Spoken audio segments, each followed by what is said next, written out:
You are tuning in to the Round Table, live every Thursday, 8 p.m. Eastern, 5 Pacific.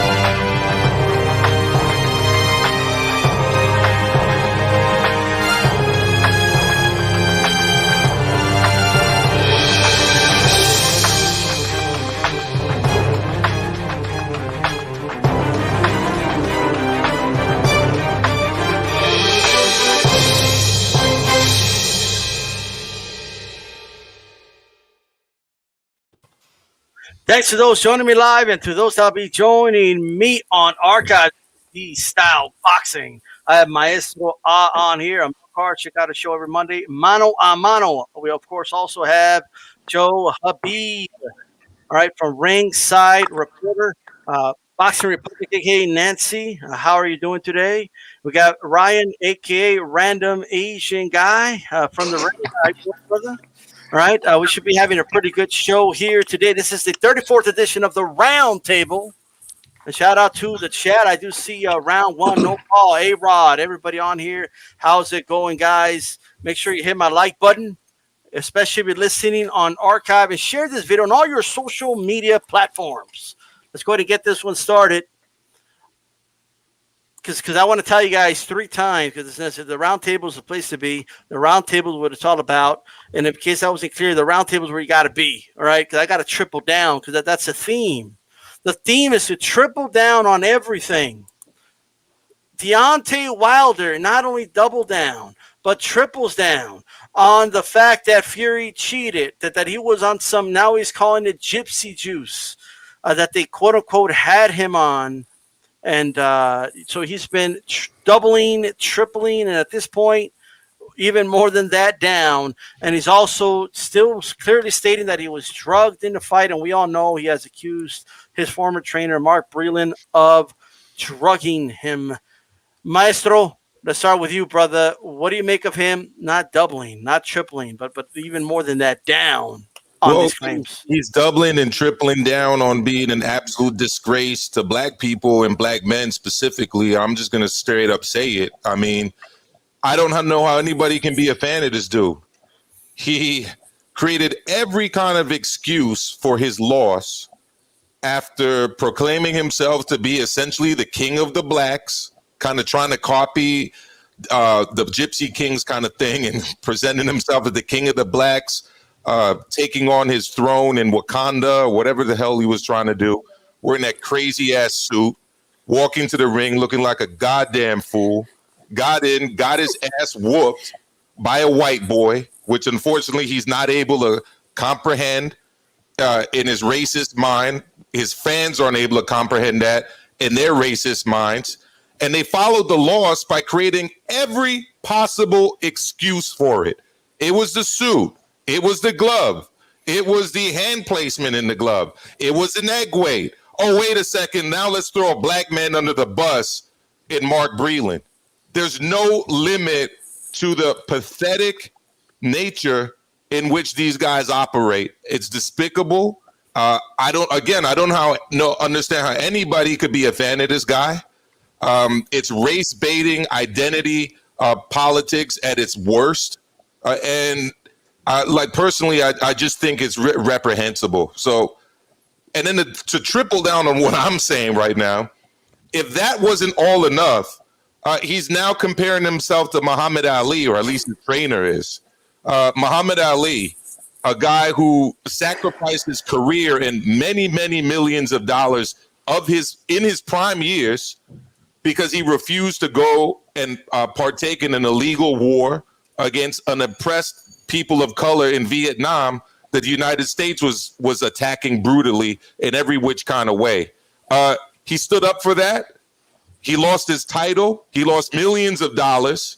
And now he's got this clown because he can't take getting beat up by a white boy, proclaiming himself to be the victim of white privilege now, and comparing that to Deontay, to Muhammad Ali. It's all crazy. It's all nonsense. And I just don't think that people should be standing for it. So last thing, he's thrown in the racist stuff against gypsies. I mean, we could go on for the whole show just talking about this.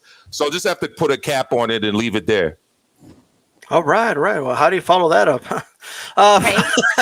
Hey, making her debut to the roundtable, Nancy from at Boxing Republic. Go ahead and follow her on Instagram and Twitter. Introduce yourself and tell us what you think about Wilder tripling down on his claims. Sure. Thank you, first and foremost, for the invitation. I've been so super excited to be here and knowing that I was going to join you all. So thank you for that. And again, Nancy Deanda, and I'm with Boxing Republic. So I'm pending 501c status. What that means is I'm building a nonprofit, and that's to the benefit of the boxing community. So I'm just a fan, wanting to do more and be more than a fan. So thank you for the follow and appreciate it. I agree. So I'll tell you that when he first came out, I was a fan because, I think that in boxing, we're always looking for that heavyweight, right? We're looking for that heavyweight star and even more so if it's, domestically, right? So I really was a fan. But I'll have to say, after a couple of fights and I started to see a bit of that attitude, in the ring, and I'm like, what's going on here? There was a bit of a change. I can't pinpoint exactly what fight it was. Right. But I do recall just seeing that change. Was it the money? Was it just the fame? I don't know.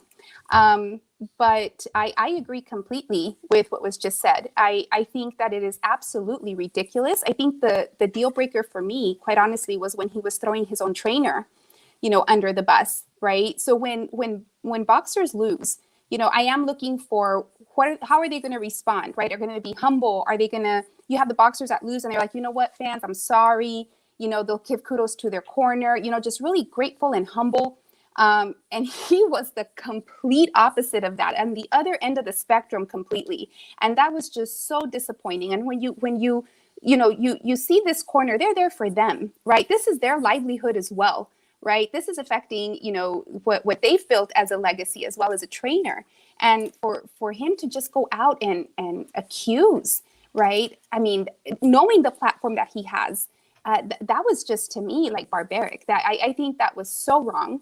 And I really felt for his team. I'll be honest with you. I felt for his team because, that these folks have families, everybody's putting in 100% just as he is. So to me, that was just messed up on so many levels. And so I'm not a fan anymore. And I agree. I think that it's ridiculous when you have all these people that are just, defending him, tooth and nail. How can you continue to be a fan after all of this, right? And the costume thing he was wearing, I mean, it's ridiculous. It's ridiculous. You lost.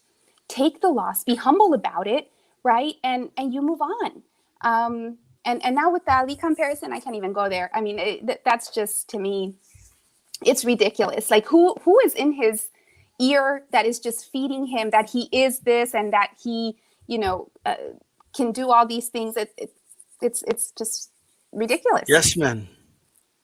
Yeah, exactly. Yes. Like, who is this person, right? Like, I am curious. I'm serious. Like, who is feeding into him that he can make all these accusations, that he can make all these excuses, continue to double down? He could have taken this opportunity that he's going to, get this rematch, and turn the page a bit and be like, you know what, y'all, yeah, bunch of BS. Like, have a different tone. Like, this was the opportunity to do that, and he did the complete opposite, in my opinion.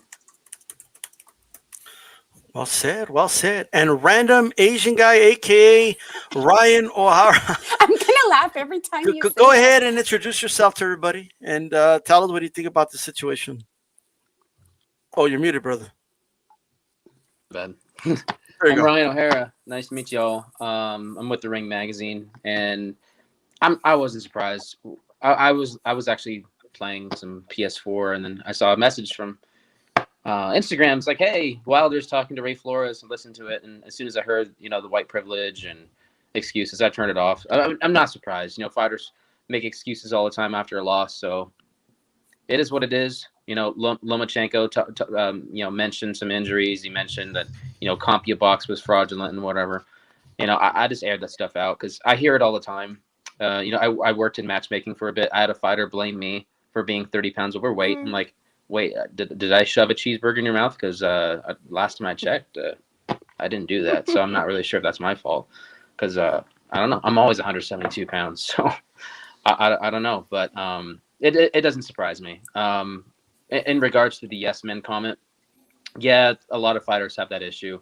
With people in their camp, they're telling that they're the greatest. Amir Khan had a lot of those guys that were saying that he was better than he was, and unfortunately, he didn't have a good chin that helped him move forward in his career.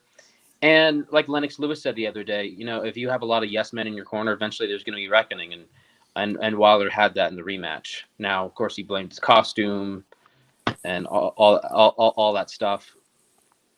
Fighters make excuses all the time. It's just that we live in the social media era, and I think it's actually making his comments seem a lot worse, because George Foreman, when he lost to Ali, blames tainted water.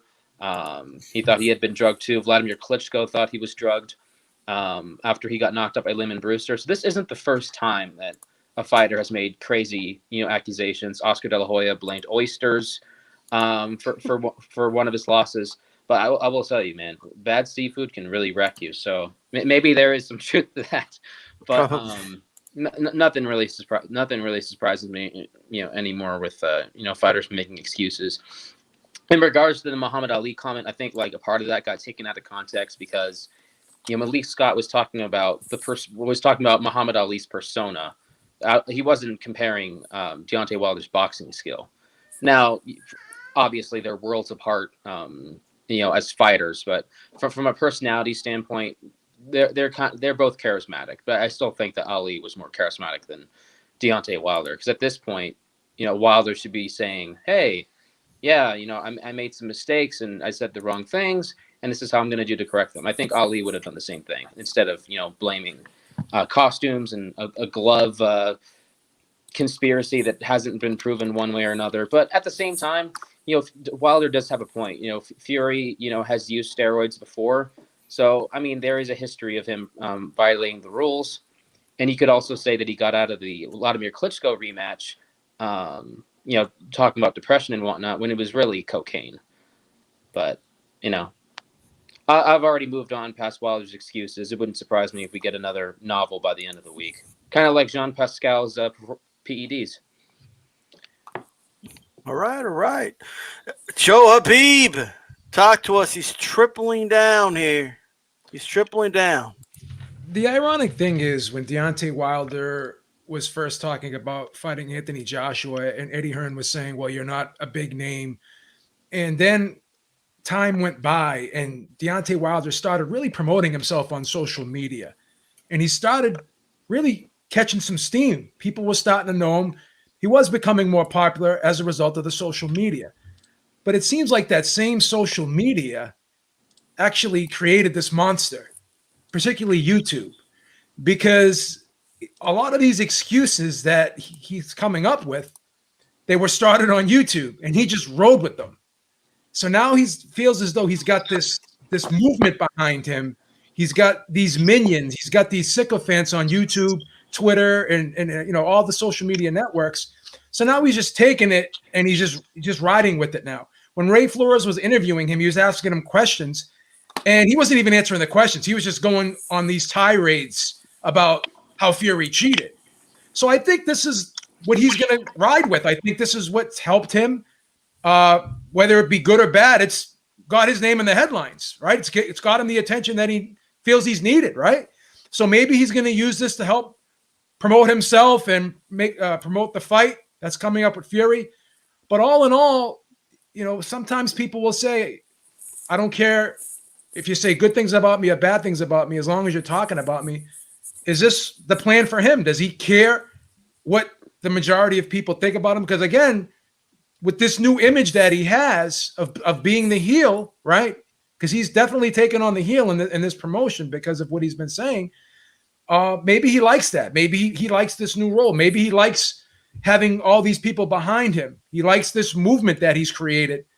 And like I said, I think, they've created a monster, but I don't think he seems to care about that. Well said, well said. And we also have Raw Boxing TV on here. How's it going, brother? And tell us what you think about Wilder tripling down on the claims of cheating. Well, first of all, thank you for having me here. And salute to the panel, luxury panel. Great show so far. And what do I think about Wilder tripling down, if not quadrupling down? Just like Khabib, just like the gentleman, random Asian guy, I'm not surprised. I'm not surprised, and I'm going to mix in what Khabib just said. I'm not surprised because he felt in a comfort zone that was given to him by a specific group of YouTubers, which name I will not mention in order not to infect this show today. The problem with Wilder that we're having is that there is a constant contradiction in his head.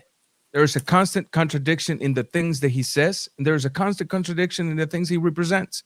For example, he comes out race baiting, talking about the struggles of his people. But if you pay close attention to his speech, to the things that he says, in the way that he acts, in the way that he portrays himself, it seems like he doesn't really care for his people. And here's why I say that. And I mentioned a little bit about this last night in a different show, G Funky Show. If you truly care for your people in the way that you so proclaim, then you would show your people what it's like to go down and pick yourself back up instead of going down, staying down, and making excuses as to why you're down and making excuses as to why you can't go back up, and constantly reminding your people you cannot progress if you fall because there's the boogeyman with white privilege with his boot in your neck. That's one thing. The other thing is this. If you truly care for your people, you wouldn't have done what you did to Mark Brilliant, which is also a black man. If you truly care for your people, you wouldn't have expressed yourself in the way you expressed yourself in regards to AJ in the way that you did. If you truly care for your people, you wouldn't have talked about Floyd Mayweather Jr. in the way you spoke about him. So there is a constant contradiction in his head, in his speech, and in the way that he acts. And I have to be honest with you. I am a fan of Wilder, the fighter. I mean, Wilder, when he's in the ring, even though that what I'm looking at is not a polished boxer, even though that what I'm looking at is not a pure slickster, but I'm just like every other boxing fan. I'm there with the popcorn, expecting the Hiroshima to go off, that boom and lights out, right? But that's about as far as I can go so far, because I used to see Deontay Wilder with this alpha male aura, and now I see him with this cheerleader aura that I don't understand where it's coming from, because everything hurts his feelings. And it seems that if you disagree with him, it must be because you're racist. So therefore, my advice to the boxing fans is sometimes if you ignore certain subjects, it just dies. For now, yeah, we can cover it, but eventually we just need to throw it in the trash where it belongs. And sorry for the long speech. Let me, no, you're good, brother. Let me get my thoughts on this, guys. And what I want to do is take the racial element out of it, right? And the reason I'm trying to do that is because I watch boxing just to enjoy boxing. That's what I do. You know what I mean? That's when I see a fight, I'm seeing Fury versus Wilder, right? And I want to analyze it from that perspective. You know, Wilder accused his trainer of drugging him without any proof. And yet people just running with it. And there's literally no proof of it. Like none. Regardless of all the other stuff that, if we're honest, it's Wilder that injected race into all of it. Like it's just, I understand that people are just responding to what he's saying. But when we really look at it, that's what he's doing now. It's not the first time. And to Ryan's credit, he did mention this, you know, it's not the first time this has happened. I mean, George Foreman accused his, you know, I believe it was his trainer of drugging him after the Ali loss, you know, that they had a lot of accusations about, you know, Muhammad Ali and all that. But eventually at some point, George Foreman came to the realization that, you know what, the better man just won that night. And that's it. You know what I mean? Will Wilder ever come to that realization? Will him, because we know he's a puncher. If Deontay Wilder lands a big right hand and knocks out Fury, which can happen, I don't care what anybody tells me. He's one of the most devastating punchers we've ever seen. And if he does that, will that give him confirmation bias that there was cheating in the second fight, regardless of anything? You know, he may be convinced for the rest of his life that there was cheating. By the way, shout out to Afro Rican G for the super chat, brother. I appreciate that. Punch Drunk Boxing on here. Mr. Moonshine, it's Dímelo, mi gente. How's it going, brother? I appreciate the support. So that's what we got to start thinking about, because right now we have a situation where there's fans out there that want to make this a race war. I just want to watch a boxing fight. That's all I want to watch. I just want to watch two men go at it, and may the best man win. That's all I want. That's all I want to watch it for, and that's all it needs to be about, and that's all it's been about. This is about, in my opinion, about a man that cannot accept defeat. That's what this fight's about. He can't accept the fact that another man beat him, all right? And I don't mind, hey, let's run it back. I've never been against doing the fight a third time. I've never been against it, all right? But we will see how it goes. Anybody have any final thoughts about this before we move on? No. All right. Okay. We are going to proceed, ladies and gentlemen. Shout out to everybody in the chat, by the way, from Official Rep and JC, Chief Funkiani. How's it going, brother? All right. And Puerto Rican Rum, all of you. Valiant, how are you doing? Make sure you hit my like button, guys, and chime in and let us know what do you think about all this, all right?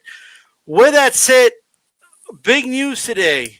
Eddie Hearn, or I should say Matchroom, is leaving Sky Sports, a 27-year relationship.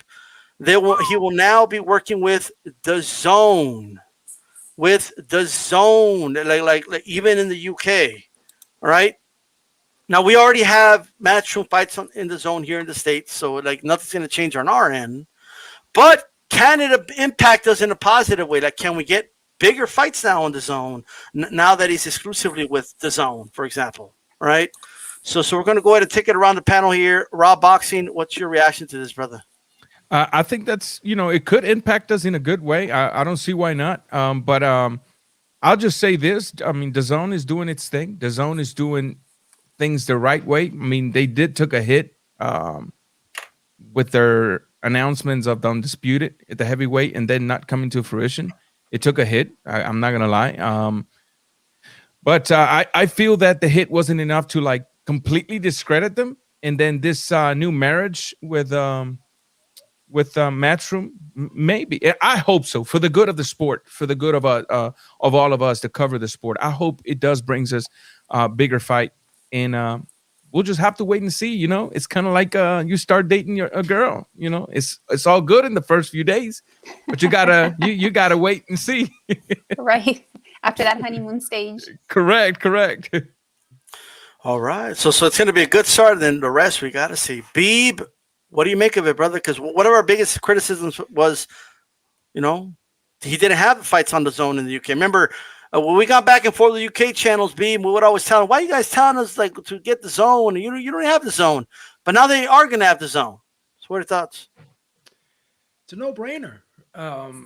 Think about it. Eddie's been doing a lot of shows in the United States, and the zone's primary purpose, I don't want to say it's the only purpose, but one of the biggest purposes was to be able to have a lot of these fighters from overseas be showcased to us in the United States, where before we couldn't see a lot of these fights that we're able to see on DAZN. So I think Eddie wants to have a lot of the UK fighters, a lot of the British and Irish fighters fight in the United States. So I think this was part of the master plan.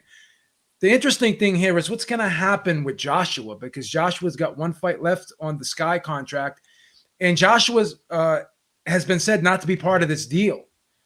So I don't know how Eddie's going to work with Sky. Is he totally going to be cutting Sky out of the picture, or will he work with Sky on a fight-to-fight basis? That's the big question mark here, because Canelo Alvarez may be fighting on PBC, right? Even though he fights on DAZN. So Eddie's taken this approach where he's willing to mix and match these fighters and showcase them on different networks. So obviously the majority of their fights will be on DAZN, and that's where he would like them all to be. But since he's able to, willing and able to work with other networks, like for Canelo Alvarez, he said he'd be open to putting the Caleb Plant on PBC. Will he still use Sky in that same capacity that he's willing to use it, like for Canelo Alvarez and I'm sure some other fighters? So that's the interesting thing. But this was a no-brainer for Eddie. I think that DAZN is put that big suitcase of money on the table for him, and he's just gonna be able to just ride that out. I don't think Sky could compete with DAZN. So this is why we are here where we're at right now with DAZN and Eddie Hearn.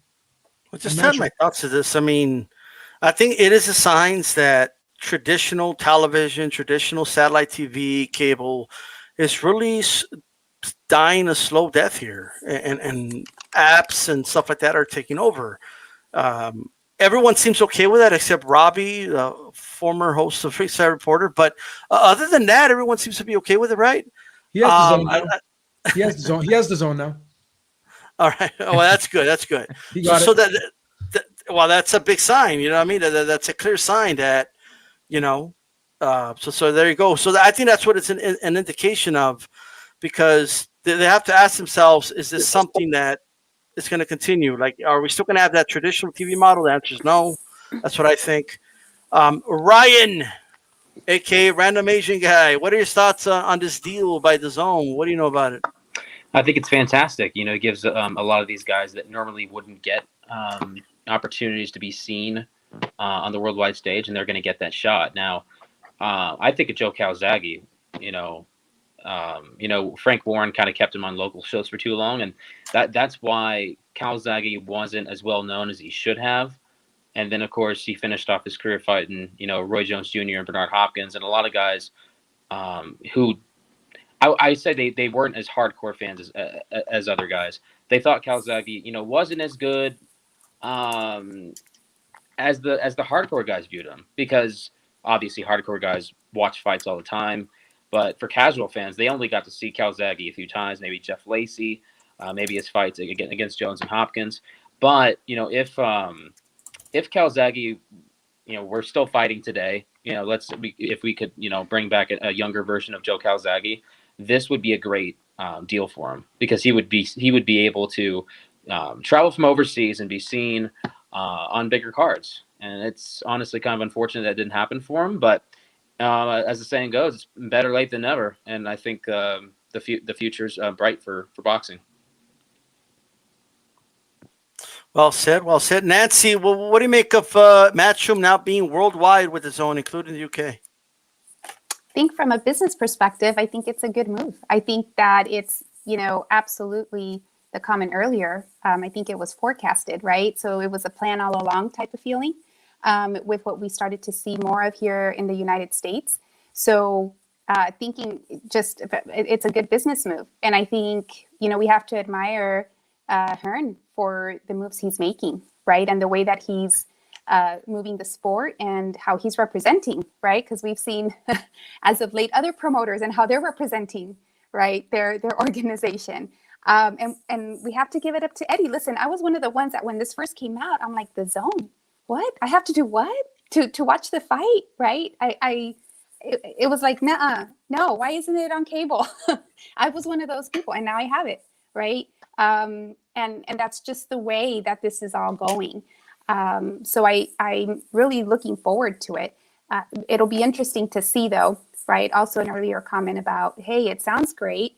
And so far, I think he's shown to make, some good business decisions. And this is on point. I really thought about it, and I can't really see where this would be a bad thing, right? Except for like any boxers that are still, under another contract. But I think that it's absolutely a really great move. I do appreciate that we have been exposed, to more boxers that are like the UK boxers and such, because, we're boxing fans and we do want to get to know some of these fighters a bit more and see them a bit more, and we wouldn't otherwise, right? So I agree. I think that it's a really great move. All right, well said. Well said. Maestro, talk to us, brother. What do you make of this move by Matchroom, abandoning Sky Sports, but now they're going to be worldwide with DAZN? Yeah, I think it's really interesting when you kind of look at the genesis and kind of progress of the streaming platforms with boxing. I remember there was a time when Netflix came out and people weren't really sure what that was and how to use it. And then people got used to it. And then now look at Blockbuster Video, right? People don't really buy pay-per-view movies anymore on their cable platforms, which is like a big thing when I was in high school and elementary school.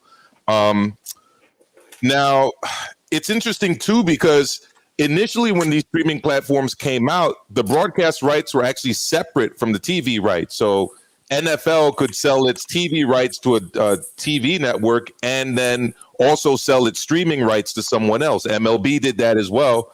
Now what's happening is that the streaming platforms have come in and totally displaced the broadcasters, which I think is very interesting. Interesting point earlier about Calzaghe. I think that was partially true about Calzaghe. Being a big Calzaghe fan myself, though, I also have to mention that the fact he wasn't a big star in the UK is because wasn't English or isn't English. It's the same issue that Josh Taylor's facing right now, being Scottish and not English. They feature these guys at home in Wales and in Scotland, respectively, because they don't believe in their drawing power in England. And there may be, there probably is a lot of like truth behind that feeling that these promoters have. And I do absolutely agree that Joe Calzaghe would have benefited from streaming a lot more had it been around at his time. And the major reason is because one of the things that's going to happen now for us as consumers of the DAZN in North America is that Eddie said that he's going to be featuring a lot of UK talent on these US shows. And the reason he has to do that is because he has to provide TV nights that feature UK boxers in the UK market. So we'll actually be able to benefit by hearing about and seeing fighters that may be the next Joe Calzaghe or that may be the next Josh Taylor, because Eddie's in a position where he has to get these guys fights and dates to kind of placate the UK and Irish market, which is what this deal has now given them total access to through DAZN. The last thing I want to say about this is the Joshua component. The reason Joshua's kept out of this is, one, he's still got a fight remaining with Sky. It's a contractual obligation. And two, in the UK and in much of the world, he's like Canelo. It's to his benefit to do things on a fight-by-fight or two-fight basis and to not necessarily sign over all of his rights for a long-term deal.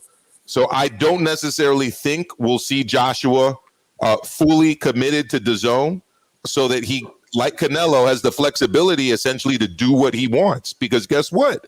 If Canelo does get a bigger bag from the PBC, Fox, or Showtime, whoever's going to put up the money, he's free to go to that. No rights, obligations, or whatever to DAZN. So I think Joshua wants to be in a very similar position with this new deal that Eddie's put in place for his fighters. Well said. Well said. Well said. Well, look, man. For me, if it helps make some fights happen, that's I'm always for that. So, and I think it's less hurdles if it's a direct relationship here. I've heard some people say, man, Eddie Hearn's trying to consolidate as much of boxing as he can, and one has to wonder if that would be good for boxing fans in general. It probably would, regardless of how you feel about Eddie Hearn. So. And I'll say this, it's just a quick question to the panel. I feel like he's the best trainer. Best promoter in the game today. Yep. You know, anybody disagree with that?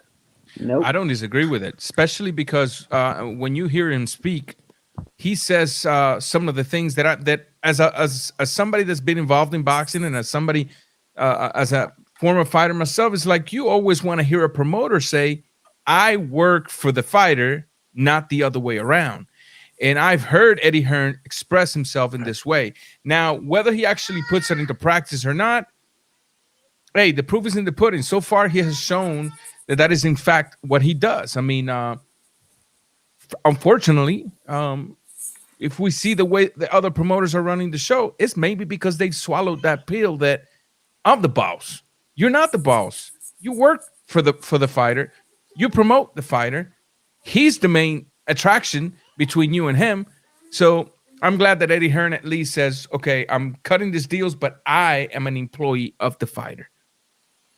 Yeah, I think it's good. It's really good for, not just the Eddie Hearn brand, but the company brand, right? The fact that he is behaving as such and showing that type of, you call it leadership. He's showing that type of leadership. I mean, if you're a fighter, that's going to be attractive to you because you do want somebody that has that type of mindset, right? So, yeah, I definitely think that he's making some good moves, and other promoters, not making things happen or damaging their brand and their fighters, is just putting, an even bigger positive spotlight on Hearn, in my opinion. Well said. Right. So we're gonna move to a fight with another promoter.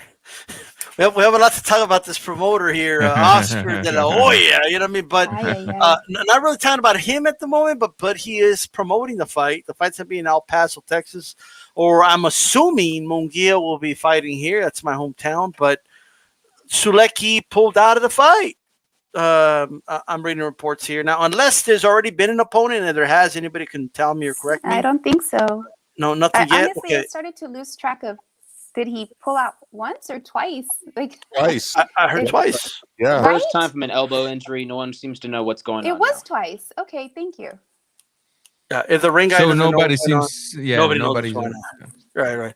But so what I want to get to is this: who would you guys like to see him? Realistically, like what opponent would you like to see go in there and fight? Mungia. Who can they realistically put him in the ring against? Maestro. What do you think? The problem with that question, and it's not your fault, D-Style, at all. I maybe shouldn't call it the problem with that question, but middleweight division is just totally fucked up right now, right? I mean, you got a champion in Golovkin who essentially has said that he's not going to fight until essentially next year, because Christmas Eve in Japan is actually next year here in North America, right? You've got other guys that either have fights lined up in Charlo or have just recently fought in Andrade. I doubt Andrade could get ready for this fight in a shorter amount of time. And then what happened too is that you don't really have a lot of names at the middleweight division once you get past Charlo, Murata, Lara, Golovkin, and Andrade. Not anyone that's going to move the needle. So you're either looking at trying to get a bigger name, possibly from a lower weight class to move up, but there aren't that many names right now that are available at 154. And what you're dealing with is a situation where there are not that many contenders in the middleweight division that have much TV kind of level, recognized, name brand appeal for U.S. fight fans. So it's a tough situation, is my short answer to what was a long answer. By the way, Golovkin's expecting to fight again in the summer before Murata. He doesn't have an opponent yet, though. Well, there's an opponent then. Yeah. Well, Ryan, from what you understand, right? Like, is there somebody out there possibly? What about Lara? Like, is there anybody that could put him in the ring against? I mean, it's tough because the fight's coming up soon, so you're gonna have to probably pay this person extra to get ready in short notice. So if they're already ready, that's nice. But the thing that really stinks about this is Mungia is the number one rated guy with the I think it's the WBC at 160. He's the number one guy. Suleky was ranked 3, and this was Suleky was the highest ranked guy that was available. Of course, Derevyanchenko is coming off that loss to Charlo. He wasn't available, so they tried to make a good fight. Unfortunately, Suleky got injured the first training camp with an elbow injury. We don't really know what's going on with this one. The report came from somewhere in the Ukraine, I believe, or Poland, that Suleky had pulled out, but they said that they had no explanation as to why he pulled out. So. Going down the list, I mean, there aren't a ton of names that would really stick out more than Suleky. But perhaps Michael Zarafa, he's fighting at 160, and he's He beat Jeff Horn, so I mean, there's a name. Isn't he fighting Tim Zoo? I think. Yeah, he might be fighting him. Yeah. Too. So there really isn't a ton. There really isn't a lot of guys that are available and would be willing to step up in such short notice. So it's a really tough situation. Wow. Okay. Beeb, is there anybody you like to anybody you could think of that they could replace him with? Let's play promoter. Come on, anybody? I would love him to fight Derevyanchenko. I mean, Derevyanchenko he fought 8 months ago, so he may be ready. I mean, if they push the fight back a little bit, I don't know. I think that would be a great fight to watch from a stylistic standpoint. I mean, Derevyanchenko is a come forward fighter, likes to get inside. Not a huge puncher, so I think that would kind of benefit Mungia a little bit. He's not the quickest guy in the world. Maybe him or Rob Brandt, maybe. But I would really like to see him fight Derevyanchenko, because Derevyanchenko, I think he always comes to fight. I actually thought he beat Golovkin. I actually thought he beat Jacobs too. I think he's, I was very impressed with Charlo's win over him. I thought that was a very solid win for Charlo. But yeah, that's the guy I'd like, to be honest with you. Hey, I saw you nod your head there for boxing, but if you're Mungia, if you're Golden Boy, I mean, do you want to risk it with Derevyanchenko on such short notice? I mean, if I'm the promoter, no, but I mean, you're asking me as a fan, and I'm telling you that would be a good fight. And like Beeb said, the Derevyanchenko fought 8 months ago. Maybe he's ready. Another guy that just fought, but his fight only lasted like 1 minute and 45 seconds, and a guy that's just now started his campaign at 160 is Erislan de Lara. Lara is known for not going more than 10 pounds past his fight weight on his off season, if we want to call it. Maybe that's a guy that they ought to give a call, because 10 pounds is not that hard to lose in this time we got left. So I don't know. I mean, it's kind of hard because of the time frame. But as a fan, those are two fighters that I would like to see him in there against. If I had to take a bet, just judging based on the fact that once a fighter stays within a 5 to 10 pound limit of fight weight, they're so easy to get back in fight weight. I will take a guess and say Lara will be the most credible in the sense of being ready for the fight than Derevyanchenko, because we don't know what Derevyanchenko is weighing right now. Very true. Very true. By the way, Rob Brandt is fighting in a few weeks. He's fighting this week. Yeah, he's fighting. I don't think it's the anyway part. I think it's the week after. Yeah, I didn't even know he was fighting, to be honest with you. He's on the Lomachenko undercard. Okay. I know some people were saying about a guy that moving up. Like, I mean, look, he may have to fight a junior middleweight like in short notice, just because they don't have to cut as much weight, and they might take the opportunity for the fight. You know what I mean? I mean, that's an option. But, I mean, why not Erislan de Lara? I mean, I think it's worth a shot. As a fan, I have to be honest, that is a match made in heaven. That's like Angulo Lara all over again. Yeah. Okay, that is a war. Okay, because one guy knows how to come forward. The guy knows how to counterpunch. I think that's a hell of a fight. Okay, that's the fight I personally would like to see. But Nancy, talk to us. Yeah, this was a tough one, right? So first and foremost, El Paso is like my own stopping ground. So shout out to everybody from El Paso in that area. Yeah. So I know there's a lot of people out there in El Chuco that, are boxing fans and just really excited. Nickname and everything. That's right. That's right. A lot of boxing fans just really looking forward and excited that there's going to be some boxing there in El Paso. So to hear this, it's like, man, because Suleky would have been the perfect match, right? And who knows what the reason is. Thank y'all for confirming, because I was talking to someone earlier and I'm like, yeah, I think this is the second time that he pulled out. So, too bad for that. So who does he fight now? I went down the list too. I was thinking Triple G, it's not going to happen. Right. That was just like my immediate thought there. I agree with, the second person that came to mind was Brandt. I think that would be a good fight as well. Personally, so you just made the comment about, it would be a good fight against Lara. I feel like Lara wouldn't make it an exciting fight, right?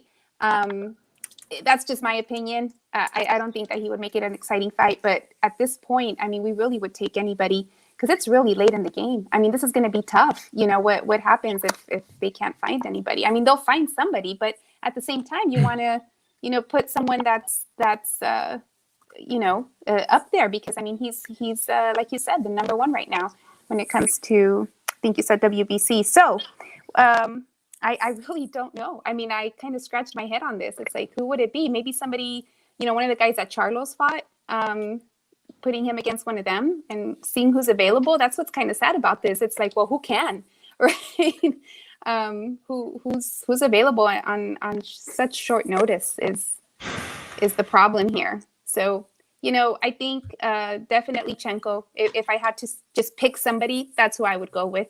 But I just ran you down my whole list of where my brain went when I first thought about this.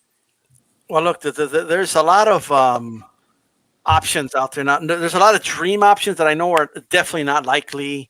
Either they're already going to fight, or they're in a different network, or something like that. But I mean, me personally, man, like I just think there's a lot of junior middleweights that, at least in like last minute, right?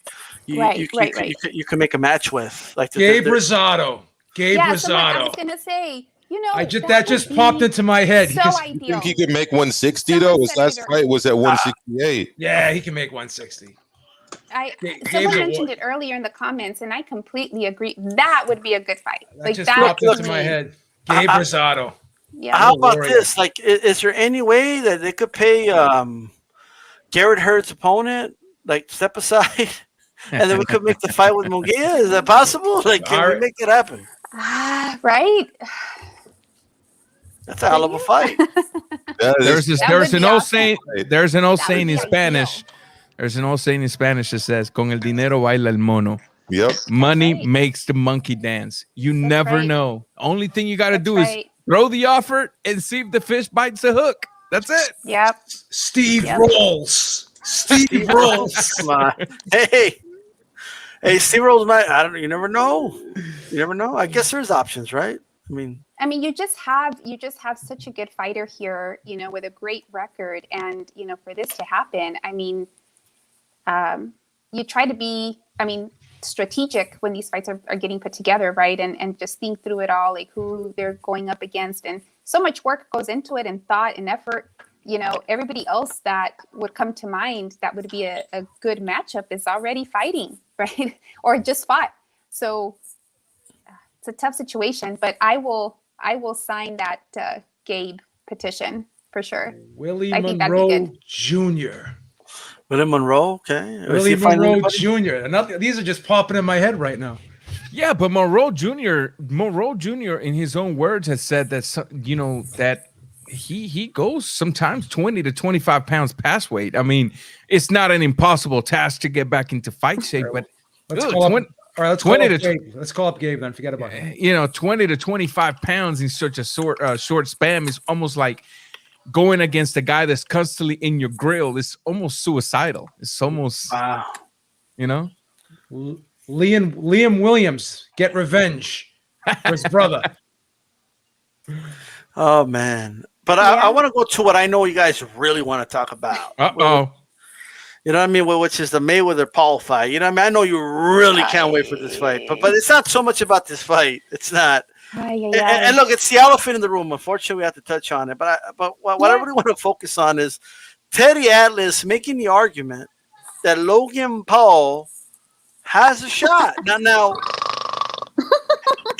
has a shot is such a vague, like, there's a shot I could walk outside and a toilet falls in my head. It kills me, right? It's such a vague statement. So I don't know what he means by that, but here's what I want to ask the panel. And if you want to touch on what Teddy says, by all means, right? By all means, go ahead. But here's what I want to say. Teddy changes his mind more than he changes his underwear. Yeah, but you know that old saying, man, if he wins, I'm willing to do this. Like, you know what I mean? Like, I want to know what y'all willing to do. What are you willing to bet? If what are you like whatever it is? Like, if you're a guy, wear women's clothes and do a YouTube video, wear lingerie, beep. You know what I mean? Like, what are you willing to do? Like how confident? I want to know how confident you are that Paul's not going to win. You know what I mean? We already Also- know he's not going to win. He's of not course gonna he's not. I know he's not. So do you- wait till you get to what I'm going to say. But Nancy, any thoughts on Teddy saying he has a shot? Number one, but second, what are you willing to do?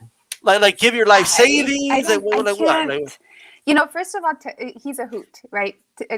Atlas is a hoot. He really is. I'm not even gonna lie. Like I'm always waiting for like the next thing he's gonna say that's just gonna like crack me up, right? I mean, so we know Mayweather's gonna win, right? I mean that's just how this is gonna be. I can't even go there. Like what? I can't even think. I'll get back to you. What am I willing to do that I'm so confident that he's gonna win? You know, I don't know. I'll well, how about I don't this? know. Do you think Teddy Atlas is capping? Do you think he's saying it for entertainment, for clicks? Do you really think he believes this he dude has a is. shot? You know, shit, I hope he is, because if not, then there's something really wrong. You know, I think that he is. I think a lot about this whole YouTube business, right? And we talked earlier about like the zone and, you know, at the beginning how we were like, oh, you know, no, what is this? And then now everybody's streaming it, right? And I've been with this whole YouTubers fighting thing. I've been on the stop it. I hate it. What are you doing? Right? But it's still going, you know, so are people seeing something I'm not, right? Is my question, because it's horrible. It's annoying. And, you know, anyway, I'm confident Mayweather's going to win. I don't know what I'm willing to do. And I do think that Atlas was, you know, just being a dork. Yeah. Hey, how many pies in the face, Raw? How many pies in the face?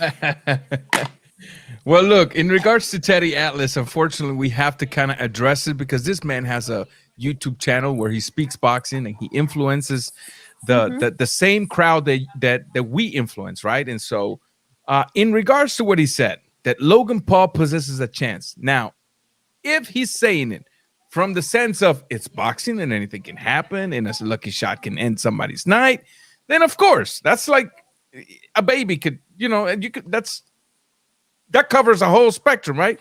But when it comes to boxing alone, I think Teddy Atlas knows in his damn mind that there's no way that this kid can beat Floyd Mayweather. I mean, I don't care if Floyd Mayweather's been retired. Floyd Mayweather's a fighter that really almost never took punishment.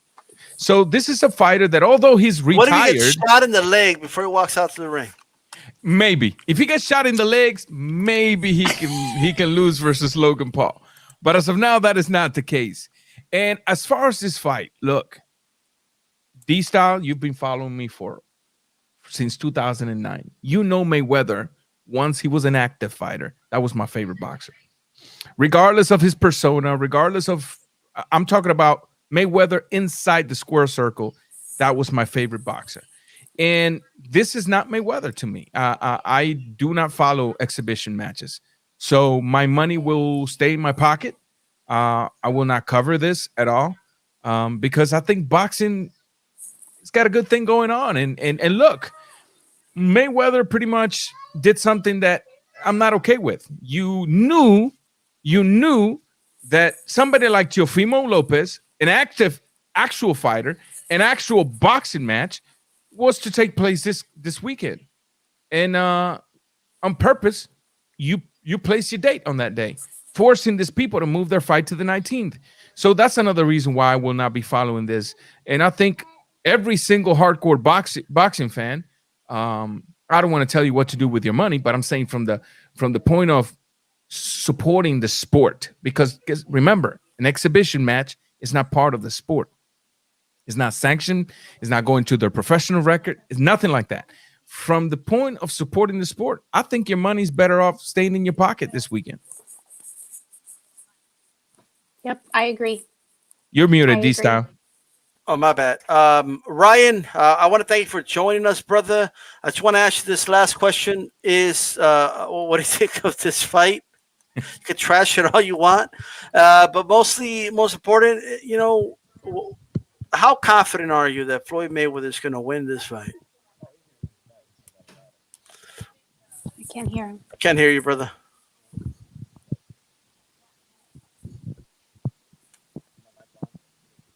Yeah, we still can't hear you. Try jumping off and back in. All right. He'll come back in a little bit. I'm not sure what happened there, but he wasn't muted, though, on my end. Maestro, same question. Well, hold on. Let me let Ryan quick because I know he's got to go. He's got to go. Yeah. Yeah. Go ahead, Ryan. Does it work now? Yes. All right, cool. Yeah, I think Mayweather will knock him out to the body. You know, it's kind of like with McGregor. With the McGregor fight, he didn't want to, end his life. So I feel like he's going to stop him to the body, and that's really about it. As far as what Teddy Atlas said, you never know what Teddy's going to say. So I don't really.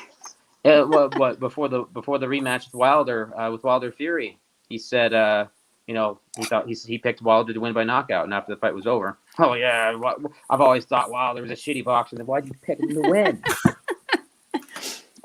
See, and that's again, he's just a hoop. It's just like what's going to come out of his mouth next. He's going to say something just totally out there that's just going to give people a laugh. I mean, yeah, pretty much.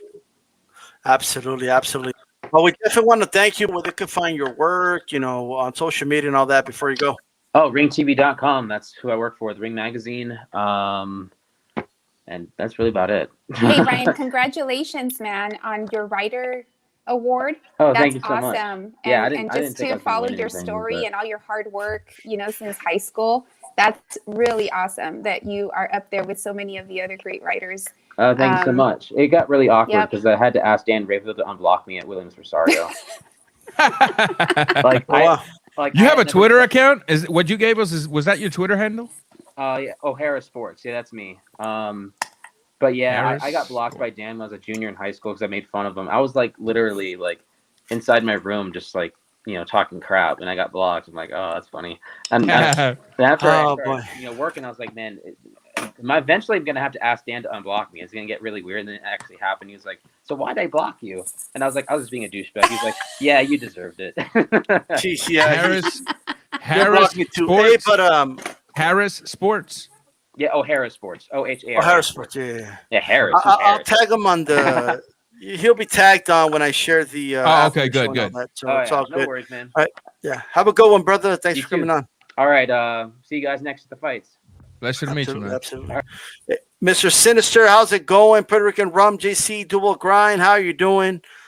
Tracy Boxer on here as well. And now we're also joined by Kenny T here for the second hour. How are you doing, Kenny? You're muted, brother. Pardon. I'm doing great to be here. How's everybody doing? Doing very, very, very, very well here. I want to go to Maestro next. What do you make of Teddy Atlas saying that Logan Paul has a shot? And what is Maestro willing to do? If Logan Paul pulls the upset, I just want to know, how confident are you? I don't know. It might have to do with that cat litter box that's in the closet near me. With that. Now, what do I think about this fight?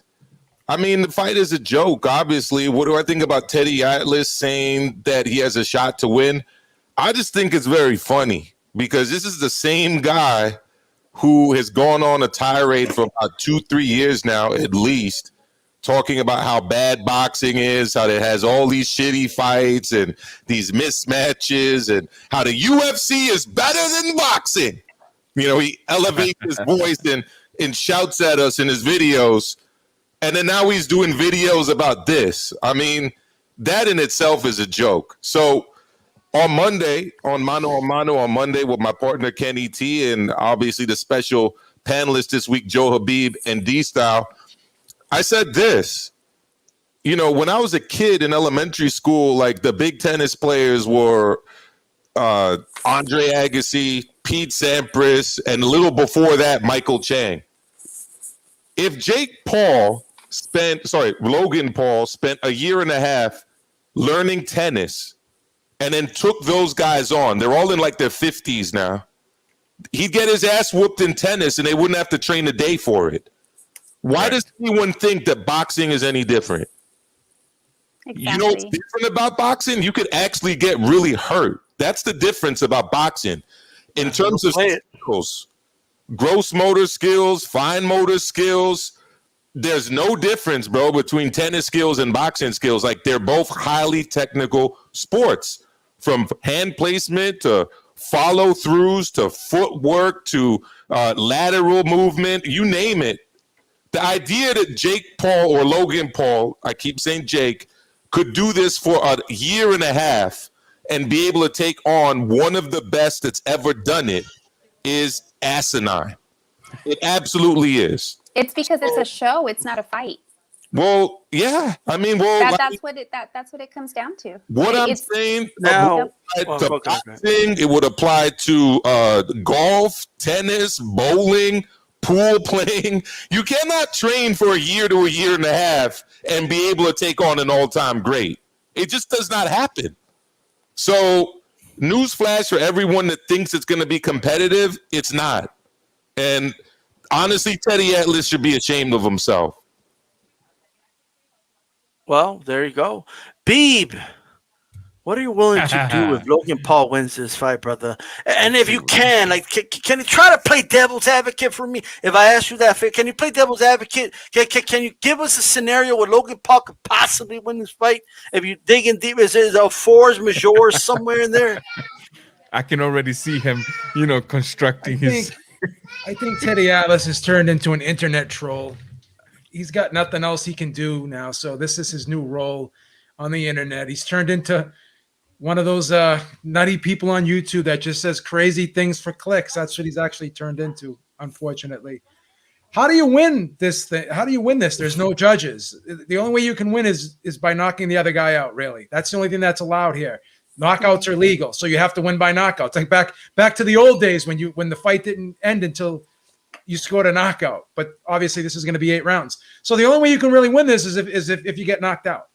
There's no judges. There's no you can't win a decision. So do I think Mayweather's going to knock him out? I think he'll carry him for about 6 or 7 rounds and probably knock him out in the 8th round. Yeah. What will I do? Round? Yeah, I'll knock him out in the last round. Well, what's the Beeb willing to do? Go ahead, tell us. Go ahead. Well, what are you willing to do? So I'm going to take I'll take the Beeb Industries camera crew up to the Foxy Lady, and I'll jump in the foam pit with one of those ladies and do a foam wrestling match on camera.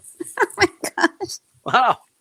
Oh my goodness! Last time we did that. Let me tell you something. If Floyd loses, boxing loses, then we lose and we watch that shit. You know what I mean? So I don't know. Maybe I'll take that one back. But Kenny, what do you make? Teddy Atlas says that Logan Paul has a shot to win this fight. I think Teddy Atlas is a fool. He's looked like a fool for a long time. He's like, not to get into politics, but he's like the Donald Trump of boxing. Just likes to say shit to be heard and to get views and likes and a lot of comments and publicity. He's foolish. We all know Mr. 0-1 Logan Paul, who fought a YouTuber and lost to a YouTuber. He's gonna take that L.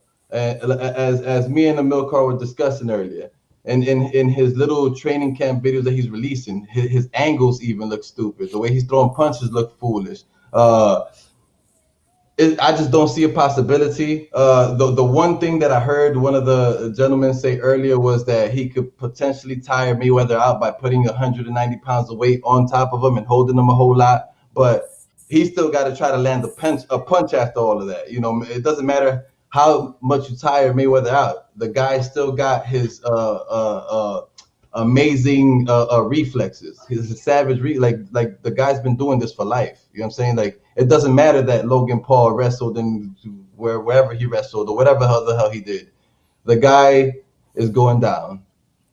And I don't know by what round. The guy is definitely gonna go down. Teddy Atlas is a fool. It is what it is. I don't even follow Teddy Atlas. I don't read what he writes. I don't care about the guy. You know, it's crazy. For like 10 seconds, my brain was like, well, you know what? He is taller. And if he just like runs around for 10 rounds, he won't get knocked out. And then I was like slapping myself. You are starting to believe Teddy Atlas. The poison was reaching you there for a minute. I want to say something to all of you in the panel right now. I just want to know if this hits home or not. I want to know I want to see your faces when you say this. Jorge Linares was a bigger underdog against Devin Haney than Logan Paul is against Floyd Mayweather. Okay. Wow. Cocaine is a drug. Cocaine is a hell of a drug. Yo, he's a bigger, bro. Linares was a bigger underdog, bro. I can't believe this. This is Hey, crazy. man. Hey, man. What- You cannot fix going stupid. on? You cannot fix stupid. You know why, man? Because here's 20 million YouTube followings that are voting on this fight. Okay. Wow. This is it. This is the answer. If y'all wanted an answer, I just told you. 20 million YouTube followers, and maybe more because his little brother's followers might be into this, betting in favor of Paul. Remember what happened to Devin Haney when Paul fought. Devin Haney, Paul had that arena, that whole place packed.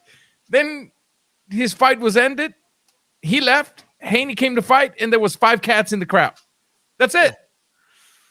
No, So- but still, That's the but still. unfortunate. So that's the unfortunate thing about all of this is that Correct. people are going to follow and going to watch, period. Just like there were people that watched, what was it, Triller, just for Justin Bieber. Like some little girl went to mom and said, I want to watch him and paid, and there you go.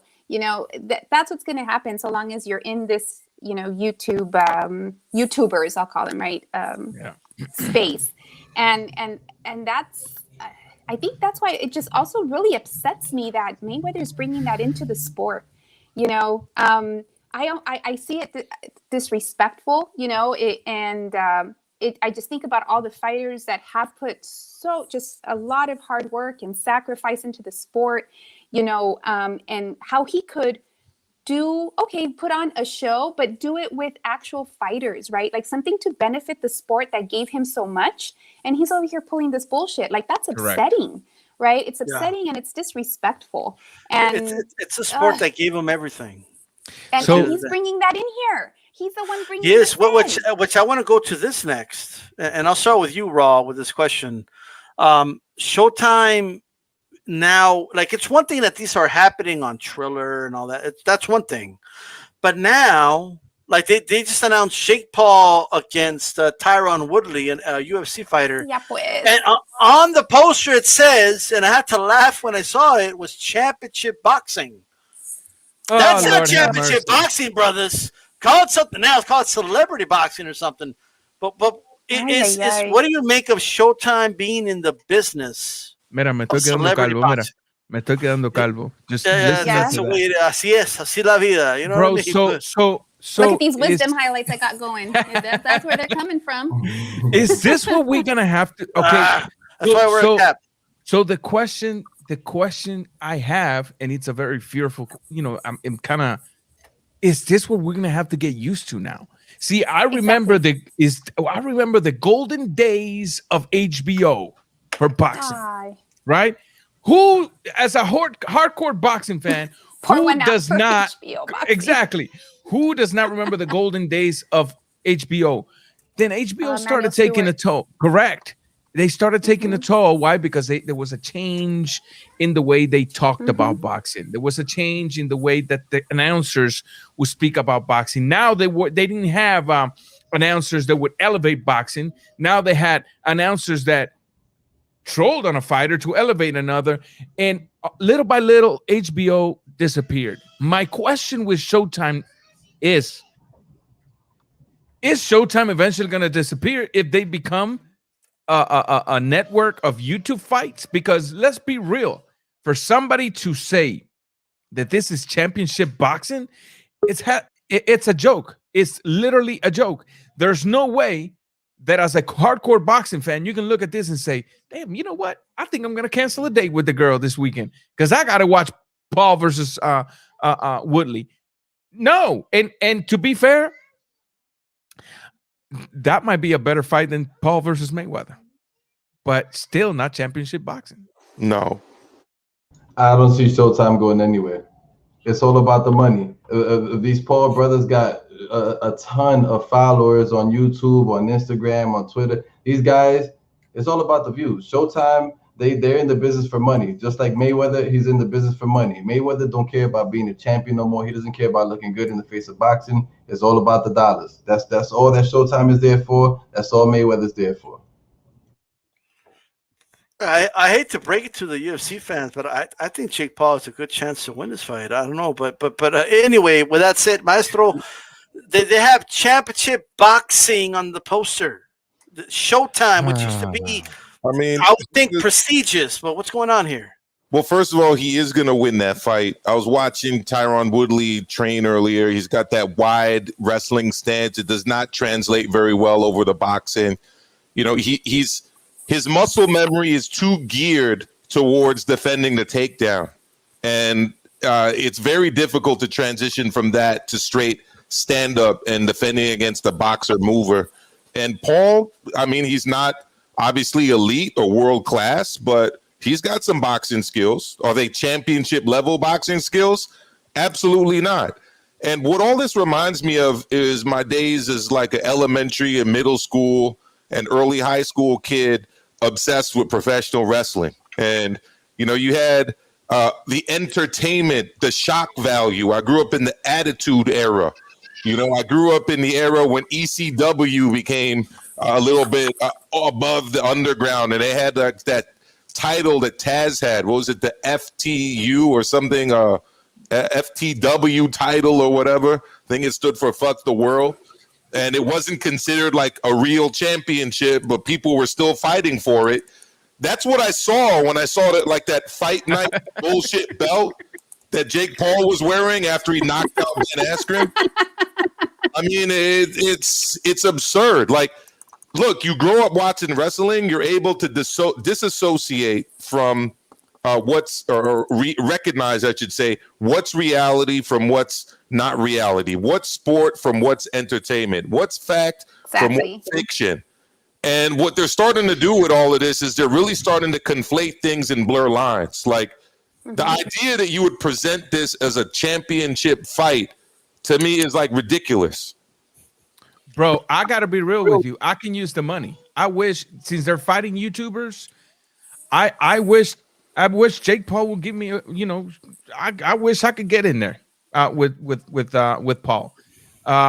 I could use $1 million. I could use 500,000 right now. I'll take it too. I said it last week to Russ Hamner. I'll get knocked out by Floyd. If you're gonna give me the 40 million, let's do it. You know. No, but I'm kicking Paul's butt. Guarantee. I'll guarantee you that. I said that earlier. Hey, Nancy, what do you make of Showtime? You know, featuring these fights. Well, and it goes back to what I was saying earlier. It's like, what's everybody seeing that I'm not seeing, right? Like, why are we giving? Why is this still going on, right? Like, I'm going to tell you something. So I'll admit, I was upset when we started to bring the MMA fighters in, right?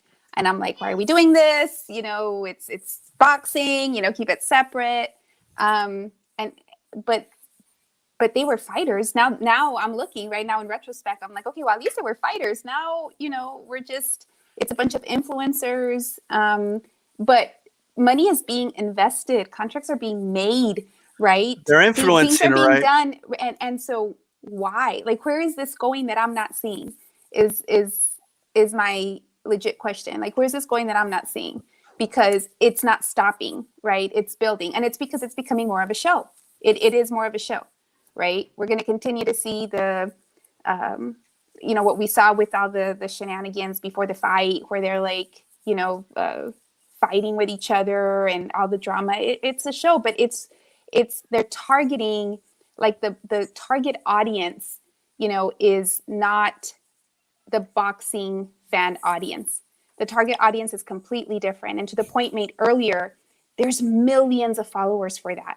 Right. So there's just going to come a time when all of us, on this panel that really do love the sport and appreciate the sport, make a decision. Right. Do we just, turn the eye and let them enjoy whatever, they're trying to do over there, and we just focus on the sport, or do we buy in? Right. Yeah. Well said. Kenny, what do you make of Showtime, putting on these YouTube shows? It's all for money. It's all for money, and listening to Eddie Hearn, I think what they're trying to do, which I don't know if it's going to work, they're trying to bring more viewers over to boxing by including these YouTubers that have a huge, super large following. But I don't know if it's going to work, right? Because like you said last time, right after the Paul fight was over, The Haney fight had 5, like you said, 20 people in the crowd. So, I don't know if it's going to work, but I think it's a good attempt at trying to get more viewers from other people that don't watch boxing, honestly, because I've had so many of my friends that aren't even interested in boxing asking me if I'm streaming this fight this week, and they're trying to come over to watch the fight. I'm like, but you don't even watch boxing. Then they're telling me about Chad Ochocinco, the football player. I'm like, sad. It's like, well, how don't you watch the great boxing matches like the one that we had the couple that we had this last weekend, but you want to hop in to watch Mayweather versus Paul and Ochocinco versus whoever, and it just doesn't make sense to me, But it is what it is. It's all for the views. For Showtime, it's all for the money. For dudes like Eddie Hearn and DAZN, it'll all be for the money. People behind the businesses, they're always gonna not care as long as the viewers are there. Regarding boxers like Mayweather, he's a smart man. He's all about business. If you saw the Showtime 24/7 things that he was doing, he was promoting his ice skating rink. He was promoting his strip club. He was promoting everything that he created that has nothing at all to do with boxing. Then he takes out the judges, no judges. So you can't lose by decision. You can only win by knockout. And he could just run the entire fight and gain millions. It's all about the money. The people in the business, for them, is all about the money. For us, we want to see greatness. We want to see heroes. We want to see war. We want to see what we're used to. But it just is what it is. For me, a dude that's not getting any of the money, it makes me upset. But if I was getting some of the pie, I'd be smiling just like Floyd. Babe, I know you've told me you have a problem. And that you want to see it shrink, and you have a sickness. That's what you said, your words. That you can't stop yourself. There's nothing you could do to stop yourself from buying boxing pay-per-views. Are you going to buy these Paul fights? Oh, my goodness. Are you going to buy them, or are you going to do the right thing and boycott them? I'm going to buy it. Go ahead. I'm going to buy it. Guilty as charged. Oh, my goodness, Beeb. I'm going to buy it. Oh my goodness, Kenny T and Beeb. I got a good therapist for you guys. I want to see John Cena come out from the back with a steel chair. That's what I want to see. That's what I want to see. I'm buying it for the company, for the people coming. What do you think, people? What do you think? There it is, the target audience right there. Right? If it's 2 out of every 6 people, that's a lot of people. But people, what do you make a Showtime featuring the fights, though? Even though you're going to buy it, right? Even though you shouldn't. Hopefully I could convince you not to from here to then. But what do you make of it? They have championship boxing on the poster, bro. Well, there's only one way to stop them. If people are going to keep buying, if people like me keep buying them, then they're going to keep putting them on. God. So I'm part of the problem. I like to see a circus just as much as the next guy. This is. I don't take it serious. I just I'm going to be laughing at Mayweather. I'm paying money so I can laugh at Mayweather. I'm not looking at it like other people looking at it. Like it's going to be it's not a real fight. I'm paying for WrestleMania 28 on Sunday. That's what I'm paying for. But only Mayweather and Logan Paul are going to be in it. That's what I'm paying for. I mean, we're not even getting the Pascal fight anymore because he tested positive for not 1, not 2, not 3, but 4 banned substances. You know what I mean? So we're not even getting that Bow to Jack fight. Like, not even that. You know, the B sample comes back, you may get cleared. And shout out to Calix Boxing, HLD, AHDZ, LTE, Desmadre, No Pop Boxiano in the ring with Christina Chat and everybody else. But here's what I want to say, man. Like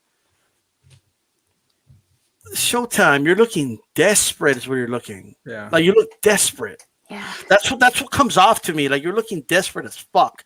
Like, did you really need to do this to save boxing from the network or something? Like what?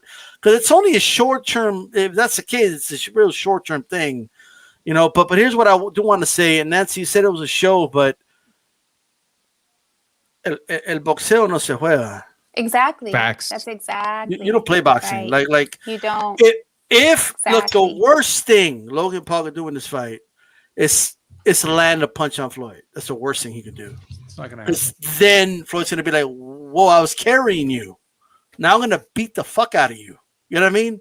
And there's nothing in the rules that stops Floyd from unleashing like barrage on. There's nothing that stops Floyd beating the hell out of him. Like it's only a show until Floyd allows it to be. Like it shouldn't be. There shouldn't be the show in the first place. I don't even know if carrying him is the right thing to do or not. And someone can get seriously hurt. Paul, he could get seriously hurt in this fight. Like it's the way it is. I'm just It's like when you look curious at when you look at Showtime's boxing cards as of late, there haven't been there as they need to be. Judging from the legendary Showtime putting up card, it's just not there. So it's like I can see why Showtime be like the crackhead. You know what I mean? Hey man, you got a boxing match, Tyrone Woodley versus Paul. Let's do it. You know what I mean? Right now they're just scratching the surface and they're just grabbing whatever's available. But at the end of the day, yeah, it's good to grab the quick cash, and they might get away with it for the next 10 shows. But my fear is, yeah, the hardcore boxing may have enough of it and say, enough. I'll never buy another pay-per-view with the exception of D and Kenny T. But they're still gonna have the 20 million high school kids to follow this guys. Yep, that's the They're key. still gonna have those 20 million high school kids. That's you exactly know, right. Yep. So. And all we can do as the real boxing fans is hope that we can pull some of those in and actually like get them to follow, boxing and get them interested in the sport. A couple of weeks ago, I was on a chat and I'll say a kid because he was probably in his 20s. He jumped on and he was like admitting like he's never been a boxing fan. He's never watched, right? But the recent, the thriller, it's like entertaining to him. But he had a genuine interest. Like, I want to learn more. Like, who are the fighters to fight? So going back to the earlier comment, I think, yeah, they're banking on some of that, right? Out of that 20 million, there's going to be a certain percent that actually will stick through and will become part of that, standing true boxing fan base. Right. And that's just going to be that continuing revenue stream. Right. These quick hits, that can only happen for so long. So Showtime, on the topic of Showtime, so they came out like early, like last month or sometime, with like the rest of the year schedule of fights. Right. I mean, it's an extensive list of fights. So talk about that. Right. So what does that look like? What are we going to watch that's on that calendar? Because honestly, I was looking and there might be maybe one or two. So it does sound like there's some desperate reach going on there. Yeah, the crackhead effect. It's literally what it is. I'm going to use that. Yeah. There you go. I'll charge you. I'll charge you for it. No. It's the crackhead baby effect. Correct. Here's what I'll say though. I want to go to the divisional round here. I want to talk about the 160-pound division. All right. So the way this works, I will go ahead and go around the panel. All right. You're going to give me the name of either one fighter or one fight, and that's it. I will cut you off if you continue to give me more names because we have a full panel here. Don't take all the names and all that. You know what I mean? So if there's any names that after we go over the names, then we can add more names to there. Okay. So first we're going to start with the best middleweights. Okay. Who is the best middleweight in the world today? 160 pounds today. Amilcar, I'm going to start with you. Who's the best in the world today? 160. Well, I'm going to say Saul Canelo Alvarez because he's technically still the franchise champ for the WBC. He holds that trophy, that distinction. So why don't I just go with him? Since the WBC, but if D Style, the expert adjudicator, arbitrator, justice that is the main man here on the round table does not accept that argument, I will propose a second name, and that name is Jermell Charlo. You took mine. That's Jermell Charlo. All right, Kenny, who's the best 160-pounder in the world today, brother? I also had Jermell, but since Jermell's taken, we're gonna go. And Maestro cheated too. He gave us two names. I just realized that. You know what I mean? So go ahead. I'm gonna go with Andre since Jermell's taken. Andre, best in the world. I mean, you guys could agree. I mean, it's all good. But Nancy, who's the best middleweight in the world today, in your opinion? I was gonna say Charlo. If I can't say that, I mean, you already Canelo's already taken. You can say it. You can say it. You can be in agreement. We can all be in agreement. It's Charlo. To me, it's Charlo. I really rewind think back to Charlo. Okay. I agree with both of them, Charlo. Okay, Yeah. all right. Okay. Well, I mean, there's a such thing as a clean sweep, but we'll see. The right Charlo, because Oscar. Correct. He tagged the wrong Charlo. Correct. Oh boy. That's right, and we're gonna talk about that. But hey, Beeb, who's the best middleweight in the world today? In chat, you let me know who's the best middleweight in the world today, 160 pounds. Jermell Charlo. Whoa. Jermell Charlo. Okay. All right. Hey, what? Okay. Who do you got, Draw? Because of GGG's decline in performance and age, I will have to say that Charlo is my guy at 160. Okay. All right. Is Triple G even a boxer anymore? Well, you know what? And this is important, man. And I think it looks like this is a clean sweep because I got Jermell Charlo as well. And I think he did show me a lot in the fight with Derevyanchenko, okay, which I still don't think I pronounced it right. But nonetheless, he showed me a lot in that fight. I like that fight. And even though that was a close competitive fight, I think it was a clear win for him.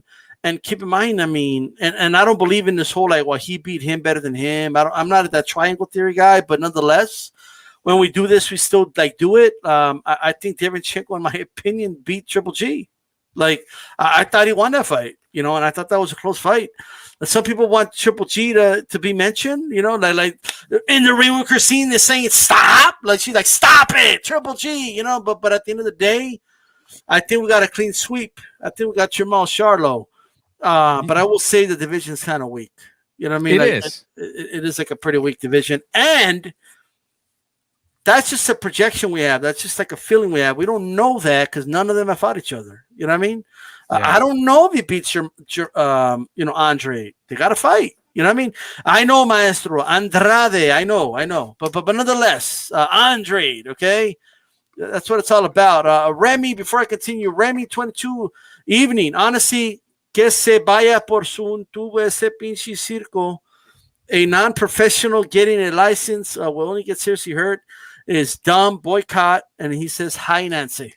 All right, so I appreciate the support there, brother. And look, I do agree. It is even though it's an exhibition, these might go on until somebody seriously gets hurt. I'm just going to put that out there. Okay, someone's going to get seriously hurt, and then it ain't going to be funny no more. All right, we're going to go to opposite now, starting with Raw Boxing. Raw, who is the dark horse of the 160-pound division that people are kind of overlooking here? Overlooking? Well, the problem we're having with that question is you actually answered it's a very weak division. I don't think there's really a dark horse, in my opinion, that would give a challenge to the top guys. And look, I'm not going to include Canelo. I know people have the freedom to include Canelo at the 160, but to me, Canelo is never coming back down to 160. Maestro. But I mean, let's be real here. I mean, when you say dark horse, you just don't picture a fighter that's going to go in there and outpoint you and win. When you say the dark horse, you see a fighter that can box, but they can also knock you out. That's not what we have in Andrade. We have some of that in Charlo. But then GGG, I mean, to me, GGG is still top 2, top 3. But with the age factor and the lack of performance factor, I got a lot of questions. So I wouldn't know what to answer to that, to be honest with you. Okay. I mean, I can be biased. Performance. Yeah, I can be biased and say Eres el Andelara. Hey, well, I mean, is he not? He beats Triple G right now. Well, hold on. We'll get to you. Okay. No, but so is that your? I'm gonna leave that. Go ahead. Is Laura your answer? Is Laura your answer? Yeah, I'll stick with it. I said very clear for the chat. I'm being biased. It's all good. It's all good. You know what I mean? You could pick a Q. Because hey man, he was born just down the road from me. So all right. Beeb, who is the dark horse of the 160-pound division, brother? You ready for this one? Uh-oh. You ready for this one? Well, yeah, go ahead. Chris Eubank Jr. Eubank. Oh, shit. Yes. All right, we're not going to have a sweep for this one, but okay, all right. Chris Eubank Jr., why? What's going on, B? Why is he your dark horse? Come on. Very explosive. He can knock anyone out with one punch if he had to. And he actually can box when he wants to. Look at that James DeGale fight. That was a great performance, right? He's had some great performances. Beat Arthur Abraham very convincingly. Dangerous Arthur Abraham. Chris Eubank got Roy Jones as the trainer now. Y'all must have forgot. We're ready. We're ready. But your answer clearly expands on what D said of how weak this division is. If that you see what I'm saying? Chris but Eubank a weak Jr. division can be an truth. exciting division. Chris Eubank Jr. is the truth. Come on. Nancy, talk to us. Who's This the is dark horse? hard. of the division? I know. Yeah. I mean, it's difficult. Y'all already named everybody that I'd probably You could name. agree. I mean, I'm You just could gonna, agree. I don't know. I mean, I'm not gonna say Lara. I'll tell you that. I'm not gonna say Lara. But I'll go with Mungia. I mean, I really like Mungia. I really do feel that, they really need to invest more in this kid. Just from, giving him more of the spotlight. I just have this feeling like they don't do enough for him. That might just be me. But I feel that they can really do more. And that's why I think it really sucks that, this fight with Suleky fell through. Okay. All right. Hey, Kenny, who's the dark horse of this division, brother? It's very difficult, but I'm going to go with the choice that I said the first time around. Andrade, or like Amilcar says, Andrade, right? Because I don't know if Andrade be ducking and dodging people or his fights fall through or what the case may be, but we don't see enough for Andrade, and we're not behind the scenes to really know what's actually happening. So yeah, Andrade, here's the fight. No, he be ducking. As I hear, but we're not there. I'm not there. He be ducking. There's things that are not coming public, but he be ducking. Trust me, he pulls out a lot. That's why he ain't got no kids. He's in talks. He's actually in talks with Eubank Jr. God, brother. I know I can't say Lara. He's old and washed, so I can't say Eubank Jr. with his tight little uppercuts and little punches that don't. He barely got a jab on him. Mungia hasn't really fought anybody, and it seems like he got no pop in his hands. So I'm gonna have to go with Andre. He do be ducking and dodging a lot of punches. If that's not, I'm messing around. But he could be ducking and dodging. I don't know. But I'm gonna stick with my gun, Andre. You know who my dark horse in this division is? Even though he's been a champion before, everyone's overlooking him. Everyone's calling him old. When he was called a top 5 guy, Amilcar shook his head. That is Triple G. Triple G is still in the mix. I don't care what anybody say. Hey, Murata, he's coming over. He's gonna take over all Japan. He's gonna be the king of Japan come December. Triple G is a dark horse of this division. He would still, I don't care who he fights, you would still be wondering, man, I think Triple G could pull this one off. I don't care who he fights in this division. And everybody knows that. Even if he fights Canelo at third time, you'll be wondering he might win it.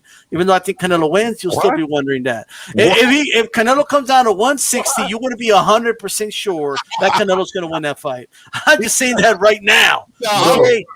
Triple G has not ever lost clean. He's lost controversially. He's never lost clean, brother. That's just the truth. But with that said, Amilcar, you can respond if you want, but who's your dark horse? I got to put a little rebuttal on that, bro, because at the end of the day, Triple G's also never won clean against an elite opponent. Whoa! He's only won clean against guys he was supposed to destroy. Steve Rose. Yeah, let's keep it real. Like, he didn't win clean against Deverenchenko. Lost. Hey, at the end of the day, he's never lost clean, brother.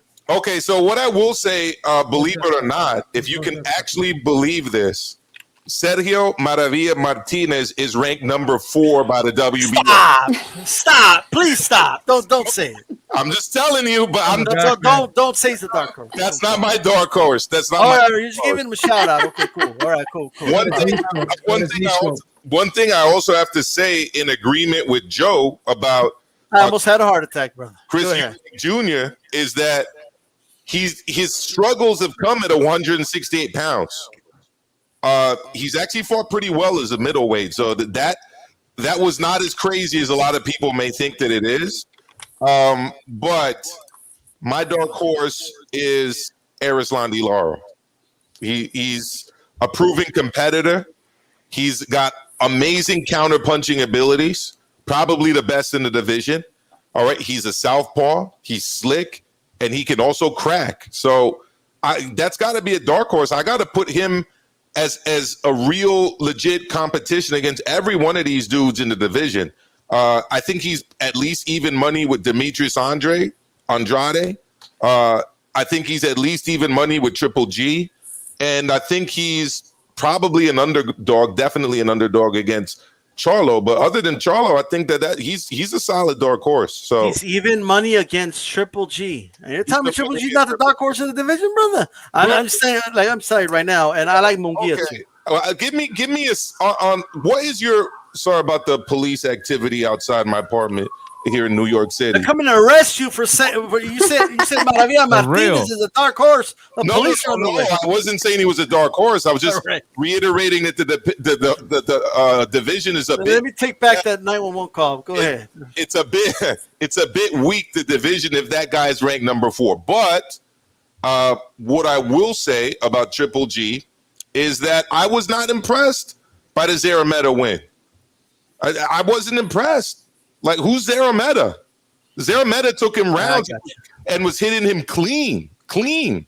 So this is a 39-year-old. Fought down to level of opposition. Well, the old Triple. How old Nonito? How old Nonito? But the old Triple D destroyed low-level opposition. Nonito was 38, brother. Look, he just became world champion. You know what I mean? Numbers just an age. Nonito taught us a lot this past weekend. You know what I mean? I'll concede that point. I felt like I'm 37. When Nonito won, he gave that speech. I felt 23 again, brother. Okay, like Nonito, like he made me young again. I'm just saying. I'll concede that point. Shout out to Fight Doctor with his extensive arguments last night. I'll concede that point. Hey, but what we're going to do now is go around and you let us know in the chat what is the best fight that can be made at 160 pounds today. The best can mean whatever you want it to mean. If that means exciting, if that means big money fight, big pay-per-view fight, whatever it is. Let's start with Nancy. What is the best fight to make at 160 pounds? I can't even think, I'm just going to throw this out there because it was an earlier topic. I'm just going to say Gabe and Mungia for the sake of making a fight happen in El Paso because, poor guy. I mean, he's just, he needs a good fight. I think, make Gabe come in and. Oh, we're not doing that bad in El Paso. I'm just going to go with that. It's just because, and it's hard. It really is hard for me personally because I look at all the fighters, that are in this weight class, and there's some really good fighters. But what fight that hasn't happened can we make that will say, oh, this is a fight everybody's been waiting for? I'm looking at the chat and everybody's saying, pretty much Triple G against everybody else. Whether it's Charlo or whether it's Lara. So if I'd go with the people on the chat, I'd say, maybe Triple G and Charlo. Okay. All right. That was like 4 or 5 fights, but it's okay. You know what I mean? I know, right? Just go with my first one. Yeah, but either way, Babe, talk to us. What is the best fight that could be made at 160 pounds? One fight. Jermell Charlo versus Demetrius Andrade. Thank you. Okay. Guess who's fighting Andrade next? I'm going to shock all of you right now. I'm going to blow all of you away. I'm going to go last. I'm going to go last. I'm going to blow all of you away. But go ahead. That's your answer? Jermell against Andrade? Can I just say one thing? Of course. Yeah. Chris Banks Jr. and Andrade are in talks. They're trying to make that fight. That may be the next fight. Oh, okay. All right. Pretty good fight. He snuck in the second one. See how he snuck in the second one right there? But it's all good. Hey, Raw, what's the best fight to make, brother, and why? Move on to the next one. Beep already took it. Andrade versus Charlo. That's the fight to they make. think they got it all figured out, ladies and gentlemen. They think they got it all figured out. It ain't figured out. That's... I'm gonna go with Charlo versus Lara. It's a good one. Charlo got a lot to gain from Lara. Big reputation, a lot of skills that Lara has, a lot of movement, more movement and more boxing skill than I think Andrade has. And he's PBC too, so that's a makeable matchup. All right. What's the best fight to make? Try to beat me. I'm challenging you to beat me, Maestro, before I blow up this chat. What's the best fight to make at 160 pounds? All right, here's the best fight to make it 160 pounds. Here's what needs to happen first. Number one, Canelo needs to beat Caleb Plant in an undisputed fight in September. Number two, Charlo needs to unify at least one, possibly two titles. And then we do Charlo versus Triple G. Fuck, I just blasphemed my man Canelo. How dare I compare Canelo to Triple G? Charlo versus Canelo. That's the fight. Charlo versus Canelo. I've been wanting to see that fight ever since Charlo said he ducked him by taking the franchise title. I've been wanting to see that fight. I don't think Canelo goes back down to 160. I don't think so either. I don't think That's he's right. He's gone. He'll stay at 168. So they do No, you're wrong. Oh, you're wrong. This is the best fight to make at 160 pounds. You want to make pay-per-view? Right? How they could make this fight in Dallas Stadium. You know what I mean? There's one fight he already said he will go down for. That is Errol Spence. Errol Spence versus Saul Canelo Alvarez, 160 pounds, baby. That will do over 2 million buys. It will be the biggest event of the year. You will all watch it. It's the biggest fight to make in terms of money made, revenue made. It is Spence Canelo, 168 pounds. Canelo will move down. Spence will move up. Let's get it on, baby. Well, where's Mills Lane's at when you need it? Bro, but that fight happens, right? Yep. How many of those 2 millions, how many of those 2 millions will be saying cherry picking on Earl Spence Jr.? Well, let them say what they right. want. In terms of revenue, yes, but boxing wise, as long as they buy a ticket, we don't care what they say. They're gonna buy it, baby. And the ones that are gonna be saying that are a little French community here on YouTube. Okay, that's it.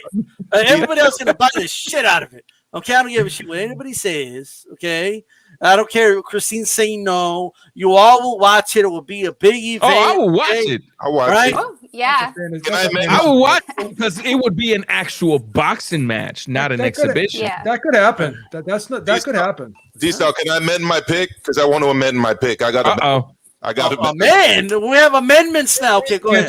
Can't do it. That's fine. Go ahead. Here's my amended pick.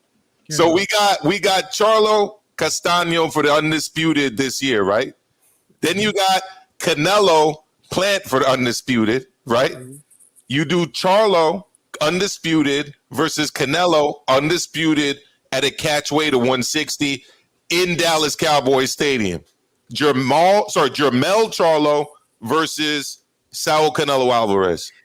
Maestro, we need to get rid of. Going to promote the fight. We need to, Maestro. We need to get rid. We need to get rid of catch weight. I don't want to hear it ever. Well, it's a legitimate weight class. But the phrase. Maybe you should have mentioned it in another way. Catch weight. We'll call it Canelo weight. No, we should call it Cotto weight. Remember, Cotto was the initiator. Yeah, Cotto weight. We'll do it Cotto weight at 161 pounds. With the undisputed super middleweight championship of the world on the line. How about them apples? Look, Spence isn't going to be around. Look. I believe Spence is going to be Pacquiao, though I'm not completely counting Pacquiao out, but I believe he will win. And then he'll move up to 154. I don't think he will get the Crawford fight. And then I just don't. it's not that hard to make. Like, he's at 154, Canelo's 168. They both meet at 160. They've already talked about it. He's already said he wants to fight Canelo. Canelo said he's willing to move down to do it. So that's my pick right there. But Jermell against, Canelo only sounds interesting because of what Oscar De La Hoya said. Okay, that's about it, right?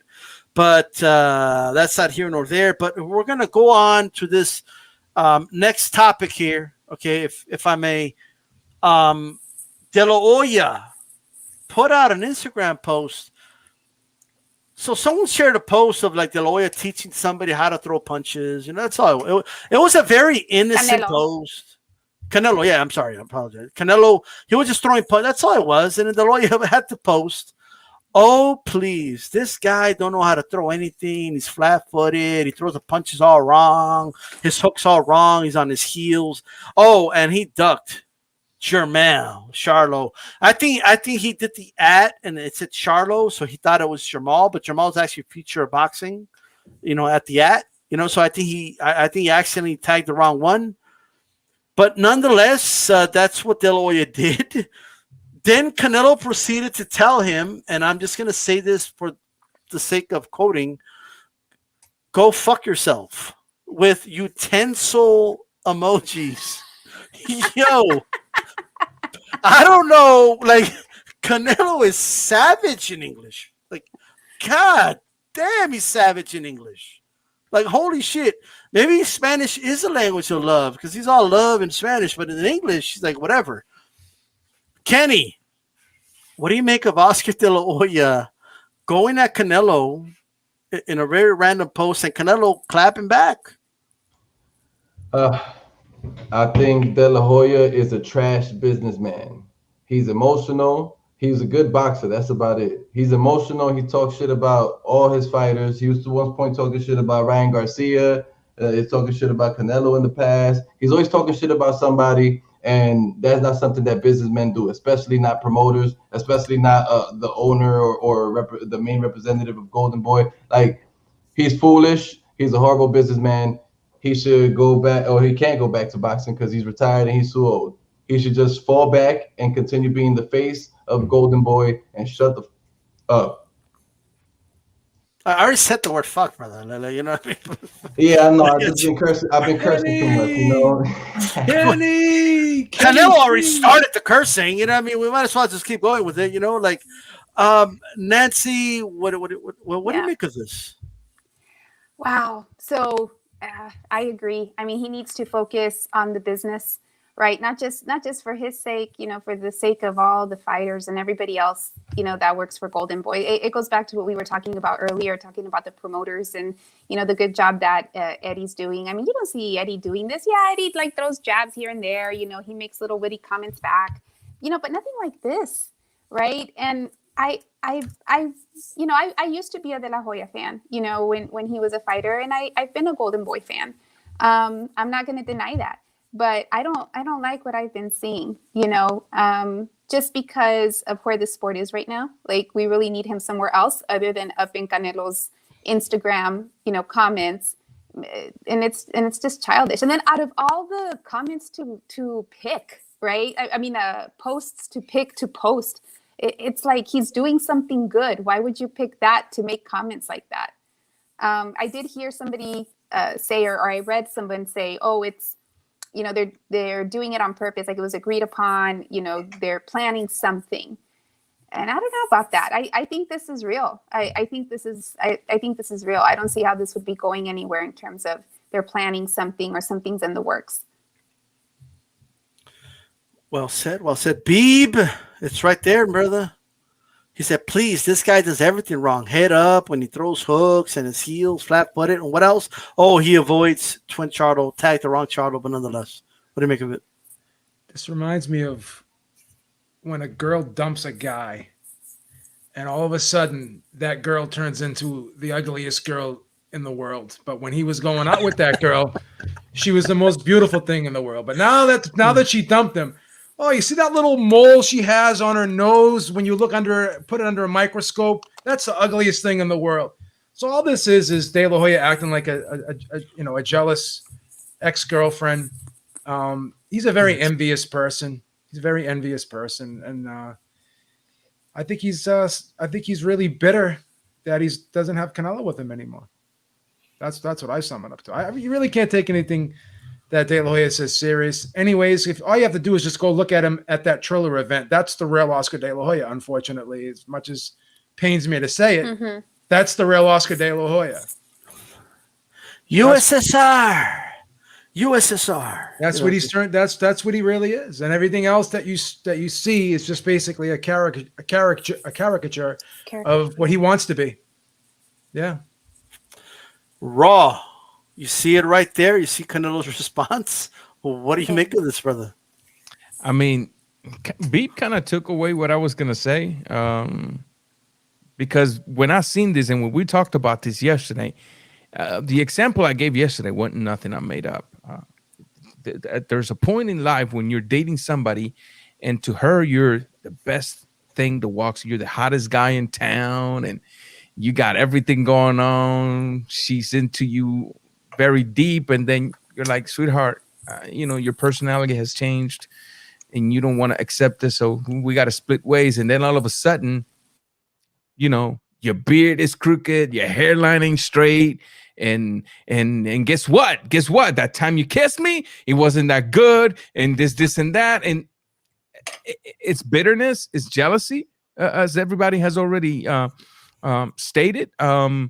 I think that Oscar De La Hoya, unfortunately, has not learned how to have a formal relationship with his own fighters. I mean, he's got Ryan Garcia, and he's constantly fighting back and forth with Garcia.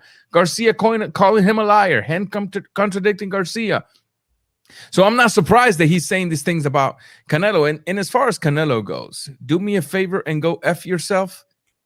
Bring out the fishnet and get it done, because at the end of the day, man, this guy, like Nancy said, matter of fact, I got a booklet back there. I don't know how many of y'all remember DVD players, but I still got all the DVDs from all of De La Hoya's fights, except his last one with Pacquiao. That used to be my guy.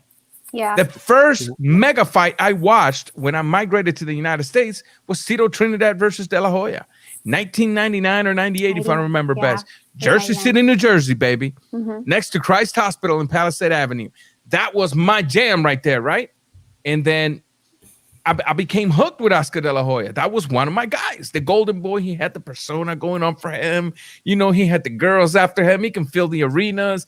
But then he retired and became a promoter. And my whole opinion on Oscar De La Hoya completely changed. And so I try to separate the golden boy versus promoter.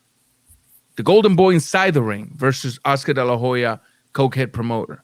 So I'd rather keep this in the good part of my brain. You know what I mean? Yeah, like remembering somebody for the good things they did. It's kind of like in that movie, The Dark Knight, like just don't tell them what Harvey did. You know what I mean? Like, make them remember all the good things, not Two-Face. You know what I mean? Because that's what he's acting like, ironically, like Two-Face. He's being very Two-Face with Canelo right now. Unfortunately, I want to know before I go to a milk car. So I get the kitchen utensils, but why the hammer and I don't know. I spent time trying to decipher that. I was like, okay, huevo, martillo, huevo. Like, what is he trying to say? Or cuchillo, knife. I can't decipher that. Machucate o córtate los huevos. Is that like the hammer that to like smash like the meat? You know what I mean? Is that what that is? Like, I don't know, but either way, he could have used a high heel emoji. There's like a high heel emoji. He could have just used that. LT put. That's what he gets for messing with Canelo during his honeymoon. Like, you know what I mean? Like, he probably saw this motherfucker. Hey, but Maestro, talk to us. Yeah, I think it's been said multiple times here already. I'll just repeat it a third time. I mean, we've all been in situations. Shit goes bad with someone, and next thing you know, they're talking all kinds of crap about you, and before they had nothing bad to say. That's kind of what's going on here with Canelo. And the unfortunate thing here is, from a business standpoint, as Kenny alluded to, he's not being very smart as a businessman, because he still has fighters on his stable. He is still responsible for the promotion of a few fighters, including Zurdo Ramirez, who recently signed with him, including Virgil Ortiz, who's an up-and-coming superstar. What reason are you giving these guys to continue with you as your promoter? You're busy going on Twitter, Triller, acting the fool, all drunk, possibly other things. Making a fool of yourself. You're not doing your job as a promoter, like hyping up fights the way Eddie Hearn is. I can't go a day on YouTube without seeing multiple videos from Eddie Hearn promoting his fights and his fighters and his promotional company. You may think that he's in the spotlight. You may think he's like hogging up attention, but the promoter is supposed to be out there doing that, especially for guys who don't have the biggest mouthpiece and the biggest egos and aren't necessarily going to put themselves in front of the camera. So he's not doing a good job as a promoter. And I guarantee you that if Virgil sees what's going on and then decides to leave him, it's not going to be too long before he's out calling Virgil Ortiz flat-footed and has no skills and all of these other things.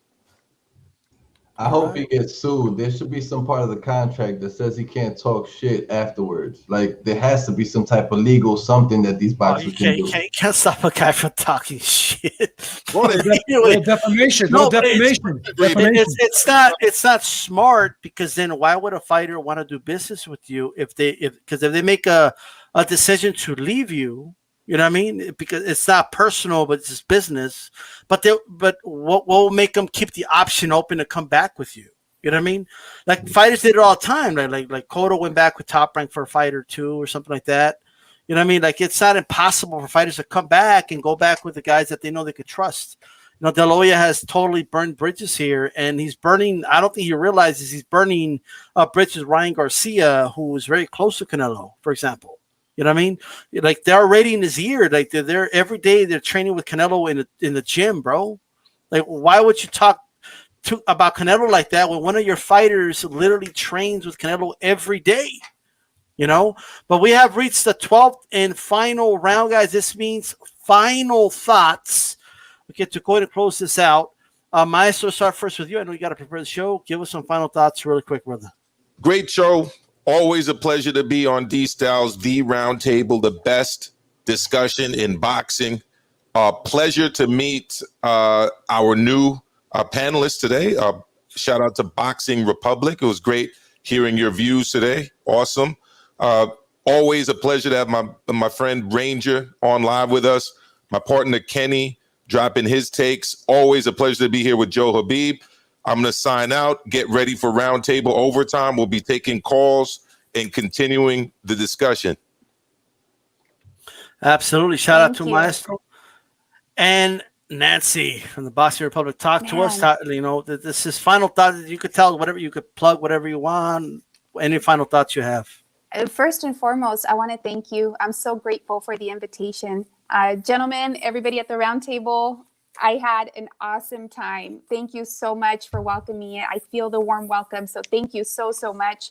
I have to throw a shout out to my girl, Christine. Girl, thank you.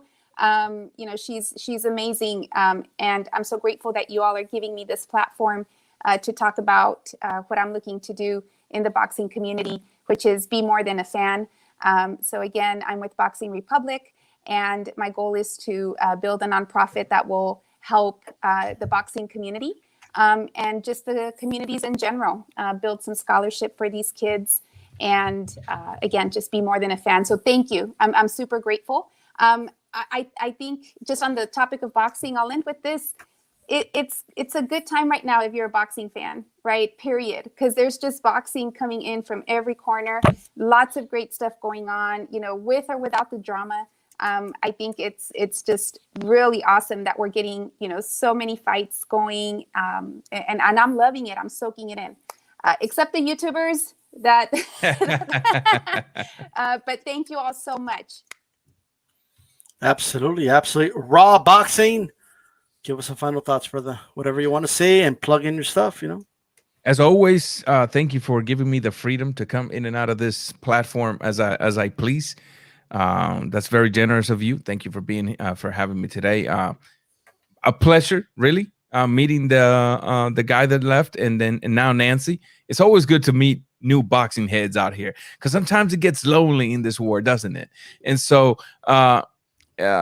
yeah, man. Anybody wants to follow me at social media, Raw Boxing TV, in Twitter, same thing in Instagram, same thing in YouTube. One word altogether, Raw Boxing TV.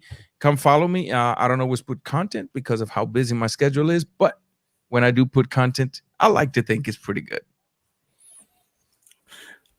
Well said, well said. Everybody subscribe to Raw Boxing TV. And Kenny T, talk to us, brother. The floor is yours. Final thoughts. Touch gloves is the 12th and final round.